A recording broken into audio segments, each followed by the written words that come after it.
Welcome to Shakespeare the Whole Year, a series of research based, student friendly talks on various aspects of Shakespeare and his works, hosted by the Shakespeare Society of India, East Zone, under the aegis of SSI, New Delhi. Lecture number 6, delivered by Dr. Saurabh Banerjee, is titled Julius Caesar, the Leader and the Legend. Dr. Saurabh Banerjee is an Associate Professor of English at Mahitosh Nondi Mahavidyalaya, affiliated to Calcutta University. He is also the Education Ambassador of the IOER, Philippines. He has delivered many keynote addresses and plenary talks in India and abroad. He is also on the editorial and review board of many national and international journals of repute. He has over 2 decades of teaching experience and a PhD in Australian literature. Hello everyone, my warm wishes to one and all. First of all, I'd like to thank the Shakespeare Society of India, East Zone, for inviting me to deliver this talk in Shakespeare the Whole Year, Series Lecture 6. My topic today is Julius Caesar, the leader and the legend. But I'd like to begin with an apology. An apology that though the forum where I'm speaking today has its thrust on Shakespeare and his works, I will deviate a little from that. I will focus not so much on Caesar's or Shakespeare's Julius Caesar, the play, but more on Julius Caesar, the leader and the legend from real life. But I will of course be referring to Shakespeare's play as well. Now, to most people of English literature like us, generally speaking, Julius Caesar is a character from Shakespeare's play of the same name. Most people of English literature know him as Shakespeare has shown him to us, or rather, that is also how we choose to see Shakespeare, or Caesar, sorry. Even after knowing full well that Shakespeare borrowed heavily from historical characters and other sources and molded them in his plays for artistic effects, we seldom have felt the need to see the man, that is Julius Caesar, as he really was, or have never felt the need to delve into history to find out what he did in real life, what he was like in real life. So let us begin today's talk by accepting that there is much more to Julius Caesar, the man, the leader and the legend, than the murdered leader and et tu Brute that Shakespeare makes us believe he was all about in his play. The year 2024 marks the 40th anniversary of the assassination of Srimati Indira Gandhi, former Prime Minister of India, or it will at least do so on the 31st of October later this year. In May this year, Donald Trump, the former president of the USA, survived an assassination attempt. And very recently, the now former Prime Minister of Bangladesh, Sheikh Hasina, barely escaped with her life after the massive uproar against her. Now, all these events make many people suddenly become interested in such topics as populism, constitutionalism, democracy, threats to the integrity of the electoral process, immigration, trade wars, and many other issues. All the 3 persons I've named above had their fair share of being called despotic, and for one of them, some people even started to wonder if Julius Caesar had been reborn as a certain orange-haired person. But then again, the answer would be strongly negative, because even as both had 3 wives and a mistress each, Julius Caesar was a brilliant general, a dazzling orator, an astute politician, and a superb general. None of these qualities can even the greatest critic of Donald Trump accuse him of being. But forget Trump for the moment. The moot point with which I want to enter my discussion of Julius Caesar today is that whenever we compare any modern politician to Julius Caesar, we have to realize that we are engaging in a very old ritual.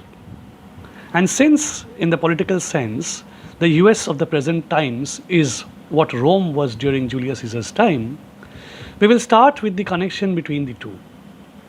The American connection with the Julius Caesar motive started in the year 1765, when the 13 colonies were still governed from London, and trouble started when the British Parliament announced its intention to impose a stamp tax on the colonies to pay for the rising defense expenses as a result of the 7 Years' War. The tax itself might have been reasonable, but it was the change in the traditional method of raising taxes in the colonies, which had been more or less left on their own, that rattled the people. Naturally, a hue and cry was raised against this tax, and most famously by a new member of the legislature in Virginia, a person called Patrick Henry, who, in his maiden speech in the House of Burgesses, rose to the occasion and said that Caesar had his Brutus, Charles I his Cromwell, and so George III, and immediately recognizing the reference to the assassinated leaders, delegates interrupted him with cries of treason, treason. After a meaningful pause, Henry finished his sentence by saying that George III may profit by their example. If this be treason, make the most of it. American independence did nothing to whet the appetite of Americans to declare their leaders to be new Caesars. Andrew Jackson reached this accolade, so did Abraham Lincoln, so did Franklin Roosevelt, so did both Presidents Bush, so did President Barack Obama, and so did even Secretary of State and presidential candidate Hillary Clinton. All of them were compared to Caesar. Now, there is an Indian perspective too in relation to Pandit Jawaharlal Nehru, and I'll come to that a bit later. But what is it with this comparison with Caesar? It is entirely appropriate that anyone talking about somebody in a position of power would compare that person to Caesar. After all, who else more exemplifies egotism, ambition, arrogance, compassion, vision, and revolution than Caesar? His name sums up all those things. Few people in history have given their name to a title as Caesar did. First, the Caesars, the rulers of Rome, then the German Kaisers, and the Russian Tsars. We still talk of the Tsars referring to powerful bosses of organizations today in our own culture. And Caesar turns out to be a much more complex figure than one might think. Certainly, there is the Caesar who came up with slogans, his most famous, of course, being Veni, Vidi, Vici, I came, I saw, and I conquered, which was recorded on the occasion of his victory over King Parnassus in the present-day Turkey. But Caesar had other remarks as well, some not quite as famous as this. Caesar was full of one-liners about his political opponents, or indeed about the Roman Republic. So Caesar did not lack the opportunity to put the Republic down and to make its leaders angry with him. And yet, there is another side to Caesar.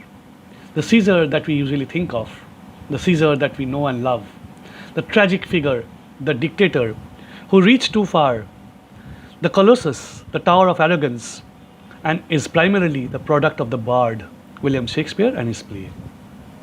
But in the words of the bard himself, if I may be bold enough to borrow and twist them a bit, let me say, worry not, I come neither to bury Shakespeare nor to praise him. Shakespeare was not a historian. He was a poet, he was a playwright, and he is allowed to take license in his writing about the past. In fact, his portrayal of Caesar is actually remarkably accurate in many ways. And he was remarkably loyal to his primary source, which is Plutarch's Life of Caesar and Plutarch's Life of Brutus. But there is another side to Caesar. While it is absolutely true that there was Caesar, the man of arrogance, Caesar, the dictator, Caesar, the egoist, Caesar, the threat to the Republican liberty, there was the Caesar who represented not the beginning, but the culmination, or maybe the near culmination of a process that had gone on for more than a century during his time. A process of revolt and revolution that civil war had been involved at the very fate of the Roman Republic. A process that asked whether the Republic could stand as a divided house. A process in which the question was whether the Roman elite could compromise, could make room for the new members, and if the Roman elite could cope with, could deal with, could be willing to make sacrifices necessary to engage with the sufferings that had been caused by the Roman expansion in the changes in Roman society. Caesar, for all his arrogance, was also someone of vision and someone who saw these changes, who saw the suffering and saw that it indeed needed to be addressed. In terms of Roman politics, Caesar was what was known as a popularis, a term that we might roughly translate as populist, even though populist is inadequate and not entirely an accurate term for it. It's an anachronism. Popularists were not democrats. Popularists might have believed in engaging in activities that were for the benefit of the people. But they certainly did not believe in the government of the people or by the people.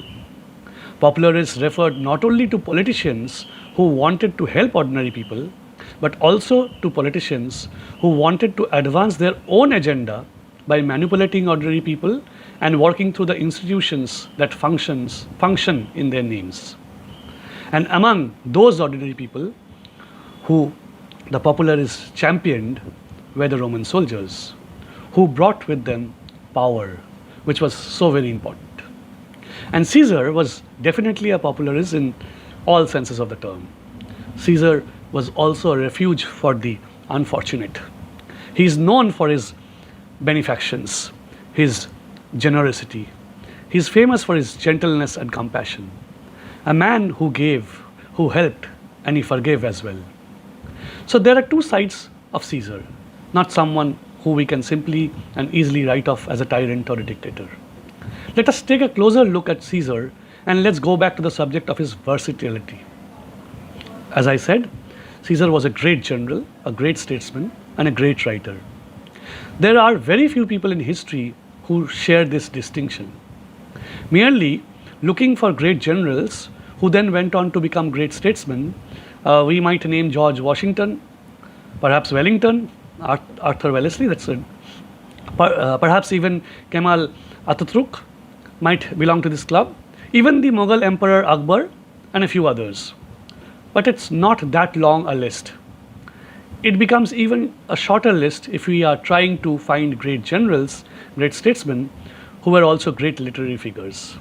Napoleon, I suppose, was a man of great literary wit, unquestionably a great general and statesman, but who did not leave a literary legacy to match Caesar's. Or Churchill, a great statesman, a great writer, certainly a military figure, but not someone who had a career that could match Caesar's again. And Caesar's military career was great indeed. He began at the age of 20 by winning the civic crown, one of Rome's highest military honors, for his distinction and bravery in battle. He distinguished himself throughout his career by his ambition, by his audacity, by his relentlessness, by his speed, and by his care and concern for his troops, especially his junior officers, his captains, his centurions, who he recognized as people who could play a key role in the army and who could bring him political as well as military power. He is most famous, of course, for conquering Gaul. In less than 10 years, He conquered this region that had brought the Romans no end of woes over many centuries. So Caesar's greatness as a general is beyond question. As a writer, Caesar was a poet. He was a speech writer. He was a letter writer. And he wrote an important book about rhetorical analysis. Sadly, virtually nothing of this literary output survives. But we do have his two famous commentaries, his notes on his deeds or on his history, the conquest of Gaul and the Civil War. These are rather rich and complex texts, and there are stories of heroism in which nobody plays a greater role than Caesar himself. And they were written not only to record what he had done, but also to serve as political tools and help him back home in Rome. As a politician, Caesar was a great reformer. He distributed land to soldiers and civilians. He reorganized the distribution of grain in Rome.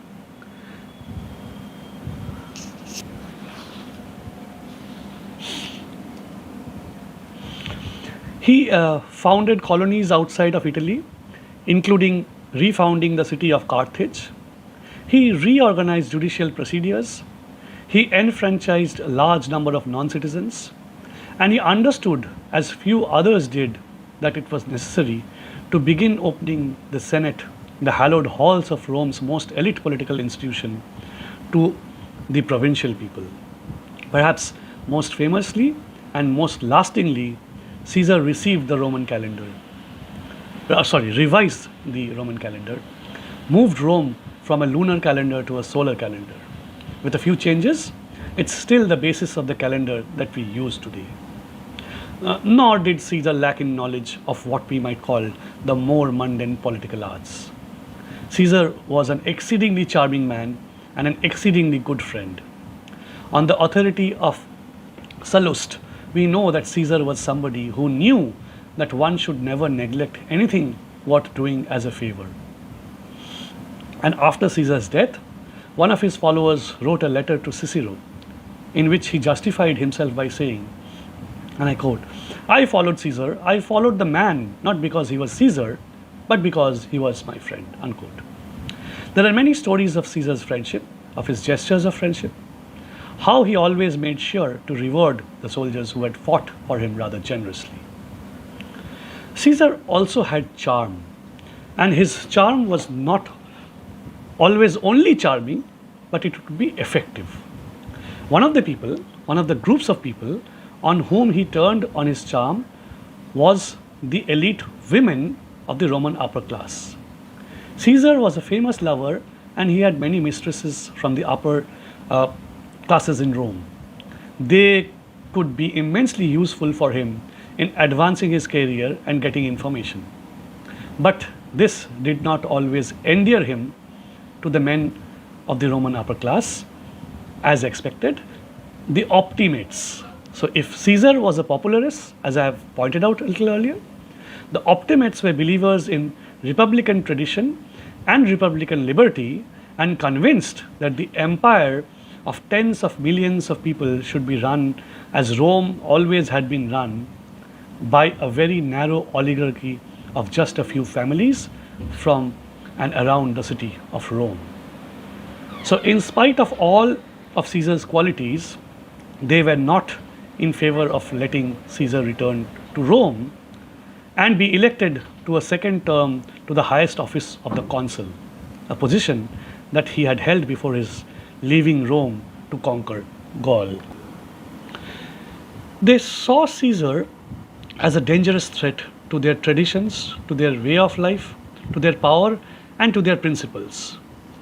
It was partly because of his political principles, and it was partly because of the way he did things, because of his willingness to use violence to achieve his aims, his genius, his intelligence, and his arrogance. For all these reasons, they demanded that Caesar stand down, that he not re enter Italy with his army. They wanted to deny him a triumph. They denied him his office of governor of Gaul, and they certainly wanted to deny him a second consulship. Now, here let me come back to Nehru again and try to see the connection. In 1937, Nehru had been elected president of the Indian National Congress for a third time. But he himself was worried that the Indian people might begin to perceive his and the INC's prominence as Caesarism, akin to the dictatorship of the Roman Emperor Julius Caesar. Cognizant and cautious of the dangers of his own pride and passion, he wrote an essay titled Rashtrapati, which roughly translated into president, under the pseudonym Chanakya. The essay was published in 1937 in the Modern Review, a Calcutta based monthly journal founded by the Bengali thinker Ramananda Chatterjee in 1907. In it, Chanakya describes Nehru as some triumphant Caesar passing by, within quotes that is, who might turn dictator with a little twist. By writing about himself in this manner, Nehru stressed the importance of questioning the motives of leaders and checking the power they hold. Patriots, Poets, and Prisoners is an anthology of essays published in the Modern Review between 1906 and 1947 that highlights the debates and issues surrounding the Indian freedom movement. Let me just read certain excerpts from Nehru's essay. I quote, Rashtrapati Jawaharlal ki jai. The Rashtrapati looked up as he passed swiftly through the waiting crowds. His hands went up and were joined together in salute, and his pale, hard face was lit up by a smile. Jawaharlal is a personality which compels interest and attention. For nearly 2 years now, he has been president of the Congress. From the far north to Cape Comorin, he has gone like some triumphant Caesar passing by, leaving a trail of glory and a legend behind him. Is all this for him just a passing fancy which amuses him, or some deep design, or the play of some force which he himself does not know? Men like Jawaharlal, with all their capacity for great and good work, are unsafe in a democracy. He calls himself a democrat and a socialist, and no doubt he does so in all earnestness. But every psychologist knows that the mind is ultimately a slave to the heart, and logic can always be made to fit in with the desires and irrepressible urges of a person. A little twist, and Jawaharlal might turn a dictator, sweeping aside the paraphernalia of a slow moving democracy. He might still use the language and slogans of a democracy and socialism, but we all know how fascism has flattened on this language, or fattened on this language, and then cast it away as useless lumber. Jawaharlal is certainly not a fascist, not only by conviction but by temperament. In normal times, he would be just an efficient and successful executive. But in this revolutionary epoch, Caesarism is always at the door. And is it not possible that Jawaharlal might fancy himself a Caesar? For 2 consecutive years, Jawaharlal has been president of the Congress, and in some ways he has made himself so indispensable that there are many who suggest that he should be elected for a third term. But a greater disservice to India and even to Jawaharlal can hardly be done. By electing him a third time, we shall exalt one man at the cost of the Congress and make the people think in terms of Caesarism. We shall encourage in Jawaharlal the wrong tendencies and increase his conceit and pride. He will become convinced that only he can bear this burden or tackle India's problems. We have a right to expect good work from him in the future. Let us not spoil that and spoil him by too much adulations and praise. His conceit is already formidable. It must be checked. We want no Caesars. That was a lengthy kind of a quote, but never mind. So now we see that the parallels between Nehru and Caesar are too many and too glaring, and is perhaps true of all powerful leaders all throughout the world in all ages. Now, coming back to where we left off with the question of Julius Caesar's return to Rome. He was determined to return, and while addressing his troops in northern Italy, he said that he wanted to return because of 2 reasons. The first was the tribunes, the ordinary people of Rome, who had attempted to interpose a veto and to stop the oligarchs in the Senate from their actions against Caesar, but they had been overruled. And Caesar said he had to stand up against the faction in the Roman elite that was interfering with the rights of the Roman people. The second, and far more important reason for him, as he said, was that of something that he called his dignitas. Now, dignitas is a Latin word which means dignity and honor and rank and status. His dignitas, Caesar said, was dearer to him than his life. And he imposed upon his soldiers that if he lost his dignitas, they would lose their dignitas as well. And so Caesar did not hesitate in January of 49 BC to ignore the Senate and to cross into the boundary between northern Italy, thereby violating the law and beginning a civil war. The war went on one way or another for another nearly 5 years, fought in Greece, in Anatolia, in Egypt, in North Africa, and in Spain, before Caesar finally came back to Italy and won it. The question, though, facing the Romans was, what did Caesar want? What was his plan? What was Caesar going to do? He had won the civil war, he'd made his point. What next? What kind of political order was Caesar going to establish? He was not going to purge his political enemies. Instead, his watchword was clementia. His watchwords were clemency, mildness, forbearance, mercy. Caesar planned to pardon his enemies, but mind you, not all of his enemies, and not confiscate all his political enemies' lands. Excuse me. And yet there were far more disturbing things that he did. He celebrated a triumph for his victory, not over foreign foes, but over Romans who had fought him in the civil war.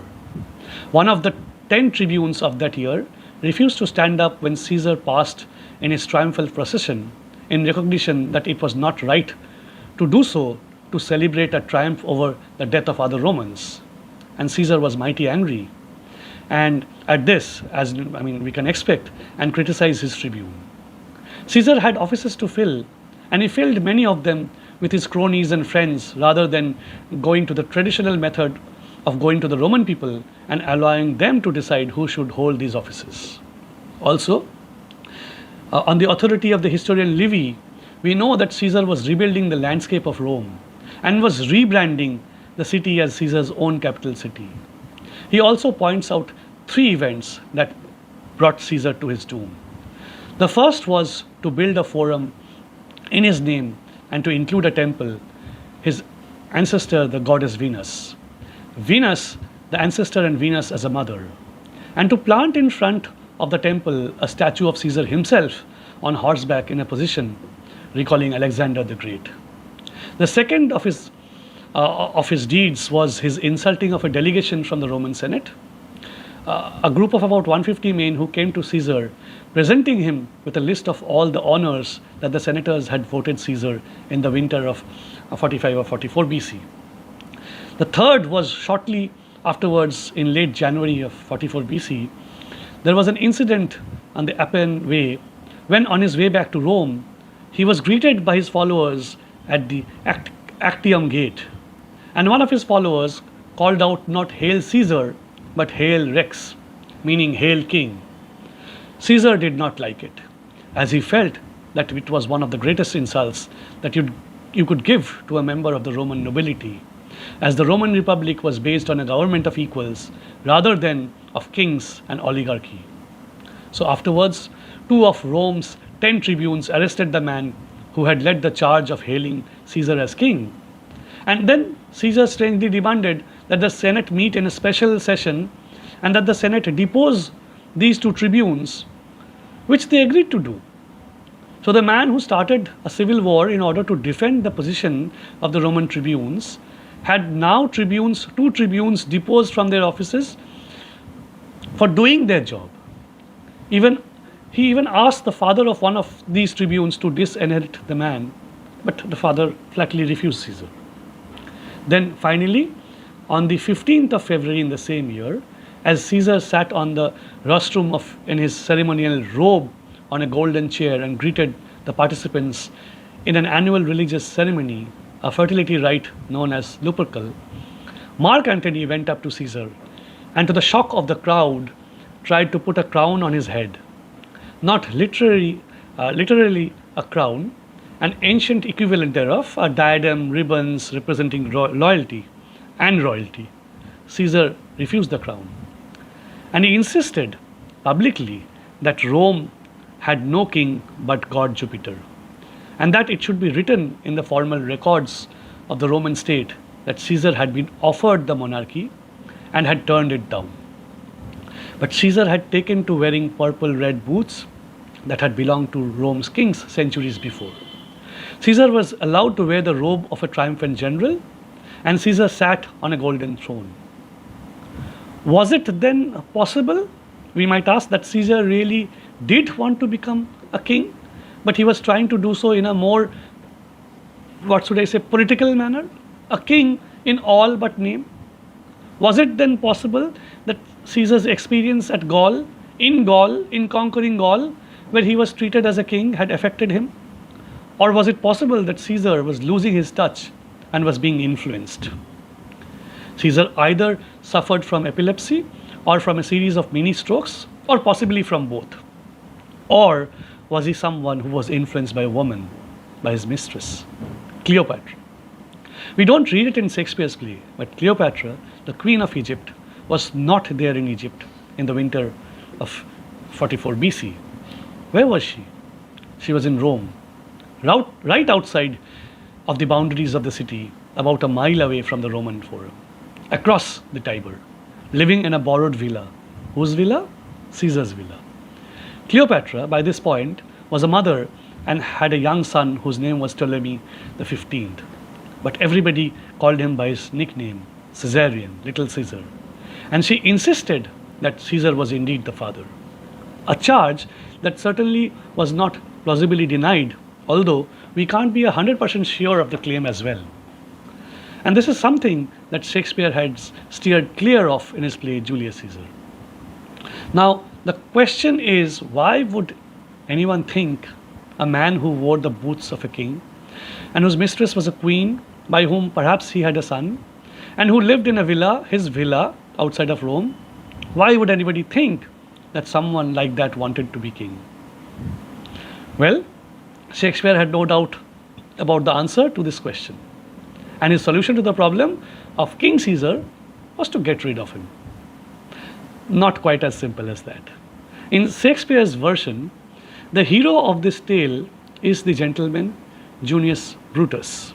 Shakespeare, of course, says that Brutus was the noblest of the Romans. While Plutarch tells us that Brutus was the Roman leader who was the most philosophical and the most disinterested.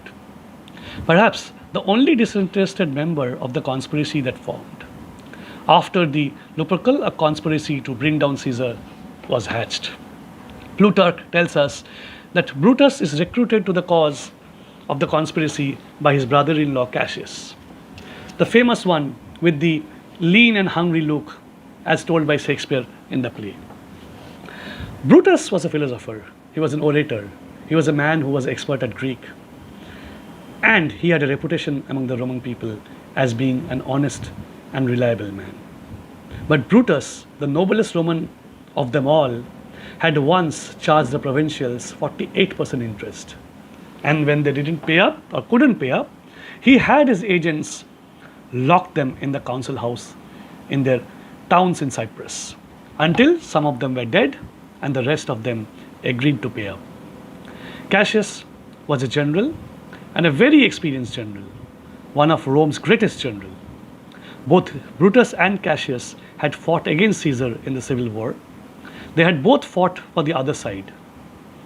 And when the tide began to turn, they went over to Caesar and they both received clemency.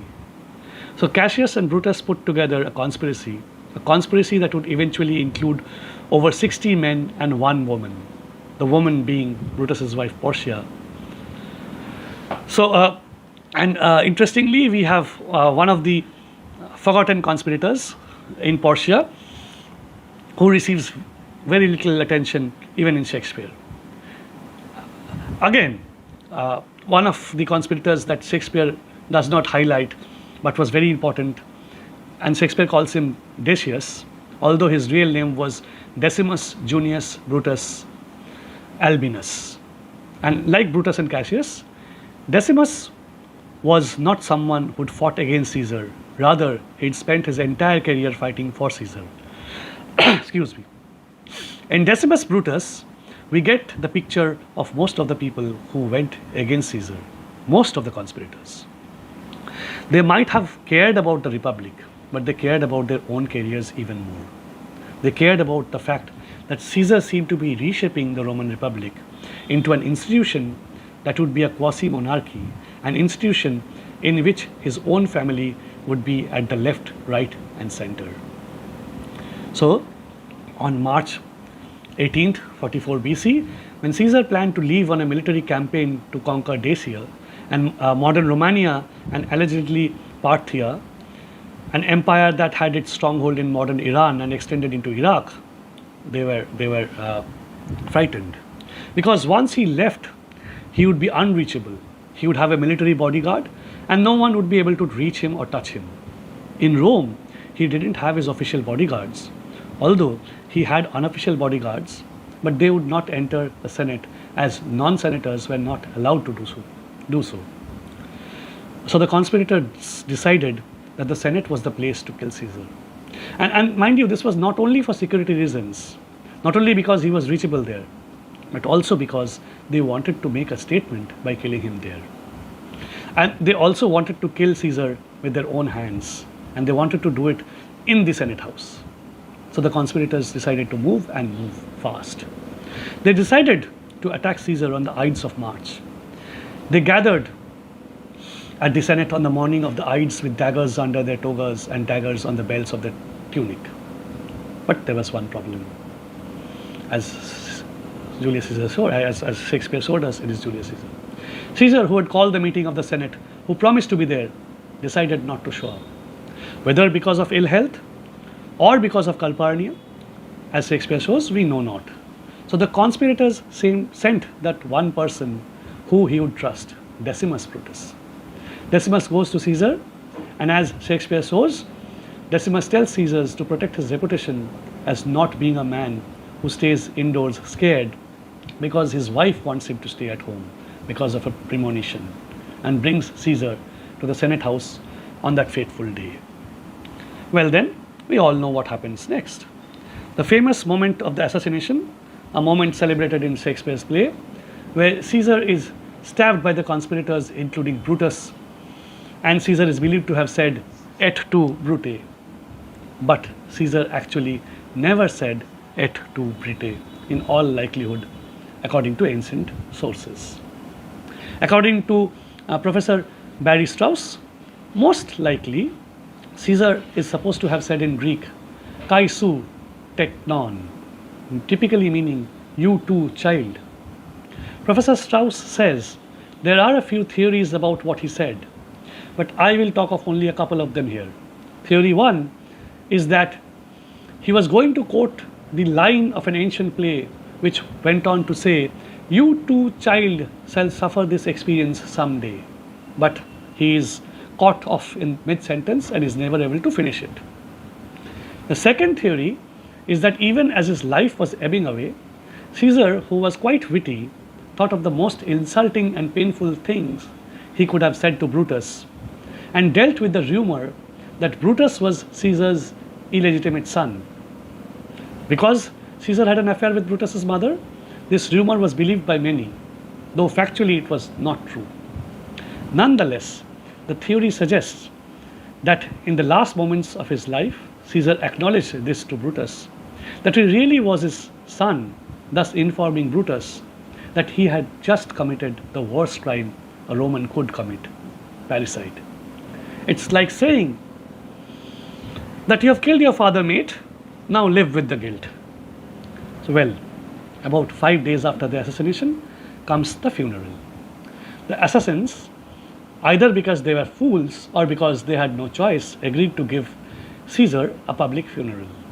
And Caesar's body is brought back to the Caesarean rostra, and we think Mark Antony made his famous speech, "Friends, Romans, countrymen." The speech, as Shakespeare tells us in his play, and dramatizes the scene beautifully. But Antony never said those words. It wasn't really necessary for him to speak because he put on the equivalent of what we might call a light and sound show. He had Caesar's corpse draped so as not to show the wounds to retain its dignity. But he had a wax model of Caesar that showed all the wound he got, or all the wounds he got, including the wounds in the back. And he also had an audience participation where he would call out lines and the audience would call back. In Shakespeare's play, if you remember, after Antonio's speech at the funeral, where he showed Caesar as the benefactor and not as the tyrant, asked, "Here was a Caesar, when comes such another?" And pat comes the reply. The first plebeian says, "Never, never, come away, away. We'll burn his body in the holy place, and with the brands fire the traitor's house, take up the body." The second plebeian says, "Go fetch fire." The third plebeian says, "Pluck down benches." And the fourth plebeian says, "Pluck down forms, windows, everything." It indeed turned into a real affair, both in real life and in the play. And then there was a riot in which they were probably well placed provocateurs who led the crowd into rioting. The result was that some of the conspirators were killed and those who survived left Rome. Now, I would like to draw attention to a really important thing that happened several days earlier, which Shakespeare shows in his plays and makes us believe that happened on the same day. When Brutus was given the chance to address the people of Rome after the assassination, he had his golden moment, the golden opportunity to win the support of the Roman people and to win the support of the group who were really becoming the kingmakers in the Roman state, the Roman army.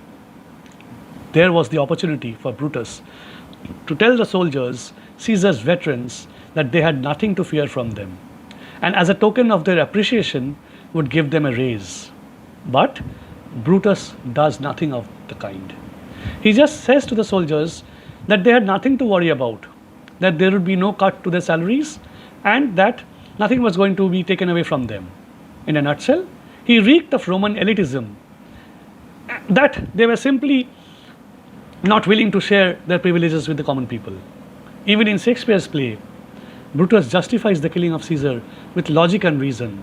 He says, and I quote, "As Caesar loved me, I weep for him. As he was fortunate, I rejoice at it. As he was valiant, I honor him. But as he was ambitious, I slew him. There is tears for his love, joy for his fortune, honor for his valor, and death for his ambition." But he mentions nothing of the benefits that the plebeian would receive after the killing of Caesar, though he says that Antony will benefit from Caesar's death, although he was not involved in the killing, saying, and I quote again, "Here comes his body mourned by Mark Antony, who, though he had no hand in his death, shall receive the benefits of his dying, a place in the commonwealth, as which of you shall not?" Now, glaringly pointing out the benefits that Antony or an elite would get, but not the commoners, right after killing a so-called tyrant, was not good political thinking, to say the least. But Caesar, in a sign of his political astuteness, spoke to the Roman people and to his supporters from the grave through Mark Antony. He gave the Roman people a tax rebate in today's terms. He used his own fortune to give everyone a payment, and he took the villa where Cleopatra was living and converted it into a public park. This is also explicitly highlighted in Antony's speech in Shakespeare's play. Antony says in the play, "Here is the will, and under Caesar's seal, to every Roman citizen he gives, to every several man, 75 drachmas." And then Antony continues to say, "Moreover, he hath left you all his walks, his private arbors, and new planted orchards on this side Tiber. He hath left them you, and to your heirs forever common pleasures, to walk abroad and recreate yourselves." Unquote. So Caesar was showing even from the grave, and this is not over dramatized in Shakespeare's play, not only how the political game was played, but also that he actually cared about the welfare of the people of Rome. So to wind up, we may say that today Caesar survives as a complicated figure, a tragic figure, a figure who reminds us that we must try to separate the message from the messenger, but that we expect our messengers to have a sense of something outside of themselves, to have a sense of the common good, to be able to to be able to reach across the aisle, to be able in that hackneyed phrase to bring us together. And with that, I end. Thank you. Thank you very much.